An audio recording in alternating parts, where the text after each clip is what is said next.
Мне кажется, сейчас в твоей жизни начинается новый этап. Но прежде чем спрашивать карты, давай попробуем узнать это по-другому. Посмотри внимательно на 4 фазы Луны. Не думай слишком долго. Выбери ту, на которую первым упал твой взгляд. Именно она лучше всего отражает, на каком этапе своей жизни ты сейчас находишься. Запомни свой выбор. А теперь открой описание и прочитай его значение. И обязательно напиши в комментариях, какую фазу Луны ты выбрала.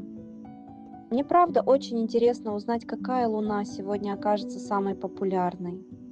А если ты хочешь получить личный разбор своей ситуации с помощью карт Таро, переходи в мой телеграм-канал по ссылке в шапке профиля или просто напиши мне в личные сообщения.